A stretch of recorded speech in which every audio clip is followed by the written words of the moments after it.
A என்பதை plus எனவும் B என்பதை டிவிஷன் எனவும் C என்பதை மல்டிபிளிகேஷன் எனவும் D என்பதை மைனஸ் எனவும் கொண்டால் 1/5 C 2B 1/5 A 1/5 D into 1/10 equal to என்னன்னு கேட்டிருக்காங்களா? இப்போ 1/5 இங்க வந்து C வந்து என்னவா கொடுத்துருக்காங்க?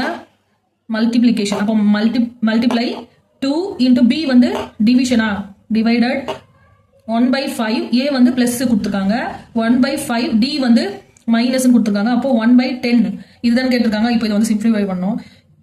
ஃபர்ஸ்ட் போர்ட் மாஸ் ரூல்ஸ் பிரகாரம் நம்ம என்ன பண்ணணும்? ஃபர்ஸ்ட் டிவிஷன் தானே நம்ம பண்ணணும். இப்போ 2 divided 1/5 இருக்கு. இங்க வந்து 1/5 into இதுதான் ஃபர்ஸ்ட் பண்ணோம் போர்ட் மாஸ் ரூல்ஸ் படி. 2 divided 1/5 னா இது மல்டிப்ளிகேஷனா மாறும்போது இந்த 1/5 வந்து மேல போயிடுமா? அப்போ 2 into 5 னு எழுதலாம். Plus 1/5 minus 1/10. நெக்ஸ்ட் வந்து போர்ட் மாஸ் ரூல்ஸ் படி நெக்ஸ்ட் என்ன பண்ணணும்? மல்டிப்ளிகேஷன் பண்ணுவோம். -5 5 கேன்சல் ஆயிடும். அப்போ 2 plus 1/5 minus 1/10 இருக்கும். இப்போ இது 10 கல்சியம் எடுத்தா 10 வரும். இப்போ இங்க 10 வரணும்னா 2 into 10 20 பிளஸ் இங்க கீழே 10 வரணும்னா அப்போ 2 மைனஸ் இங்க வந்து 10 ஆல்ரெடி இருக்கிறதுனால -1/10 கிடைக்கும். இப்போ இது ரெண்டு மைனஸ் பண்ணா 1 21/10 கிடைக்குமா?